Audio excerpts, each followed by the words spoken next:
O ano era 1923. O Rio Grande do Sul fervia em tensão. Um silêncio pesado pairava sobre as estâncias, um silêncio que prenunciava pólvora, suor e sangue. O estado mais ao sul do Brasil estava prestes a viver a sua última grande guerra civil. Tudo começou por causa de algo que parecia simples: uma eleição. Mas por trás das urnas e discursos, escondia-se uma luta muito maior. A disputa entre duas visões de poder, dois modos de vida e dois futuros possíveis para o Rio Grande. De um lado, Antônio Augusto Borges de Medeiros, herdeiro político de Júlio de Castilhos, que há mais de 3 décadas controlava o Estado com mãos firmes, através do Partido Republicano Rio-Grandense, PRR. Do outro, Joaquim Francisco de Assis Brasil, um homem de ideias liberais, defensor do voto secreto e da alternância no poder, um idealista que ousou desafiar o sistema dominante. A eleição de 1922 foi o estopim. Borges de Medeiros foi declarado vencedor, mas a oposição, os libertadores, como se autodenominavam, gritou fraude. E foi assim que o Rio Grande se dividiu. De um lado, os chimangos fiéis ao governo. Do outro, os maragatos, revoltosos que empunharam armas em nome da liberdade. Do norte ao sul, das planícies de Santana do Livramento aos campos de Lagoa Vermelha, o chão gaúcho se transformou em trincheira. As coxilhas viraram palco de batalhas sangrentas. Irmãos se enfrentaram, vizinhos se tornaram inimigos, e famílias inteiras foram destruídas por uma guerra que ninguém realmente queria, mas que todos achavam necessária. Os maragatos queriam mais do que o fim de um governo. Eles queriam o fim de uma era.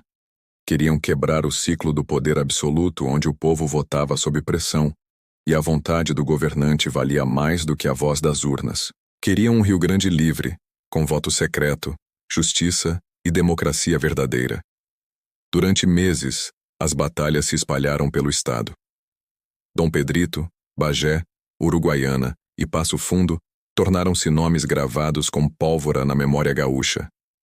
E no meio de tudo isso, o povo sofria. Queimadas, saques, invasões e perdas incontáveis. Estima-se que mais de 3.000 homens tenham morrido, muitos deles sem jamais saber o motivo real da luta. Mas, após tantos meses de guerra, nenhum dos lados parecia capaz de vencer. Os chimangos resistiam, mas estavam desgastados. Os maragatos lutavam com bravura, mas também sentiam o peso da fome, do frio e da distância. Foi nesse momento de incerteza que surgiu um nome que anos mais tarde mudaria o destino do Brasil: Getúlio Vargas. Na época, Vargas era um jovem advogado e político de São Borja, que acreditava no diálogo mais do que nas armas. Ele se tornou uma das figuras centrais na negociação da paz entre os dois lados, e foi graças à sua articulação que no dia 14 de dezembro de 1923 foi assinado o Pacto de Pedras Altas, no município de Pedras Altas, Rio Grande do Sul. O acordo selou o fim da Guerra Civil. Ficou decidido que Borges de Medeiros permaneceria no cargo até o fim do mandato, mas não se candidataria novamente. E mais, o voto secreto seria implantado, pondo fim às manipulações eleitorais que haviam alimentado o conflito. A Revolução de 1923 não teve vencedores, mas, de certa forma, todos saíram transformados. O Rio Grande aprendeu o preço da divisão. As famílias destruídas carregaram cicatrizes que o tempo nunca apagou, e o povo gaúcho, cansado de sangue, passou a entender que a verdadeira vitória não estava nas armas, mas no poder da liberdade e da justiça. Foi o fim das guerras civis no Rio Grande do Sul. Um fim que abriu caminho para uma nova era.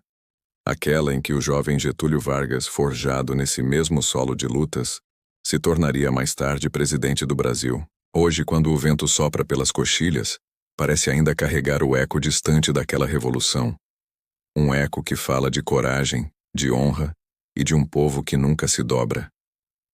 A Revolução de 1923 foi mais do que uma guerra. Foi a última chama de um Rio Grande que lutava por sua alma.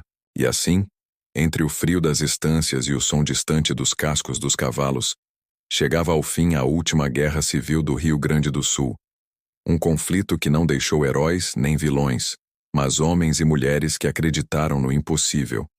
A paz selada em Pedras Altas marcou não apenas o fim de uma era, mas o início de um novo capítulo da história brasileira.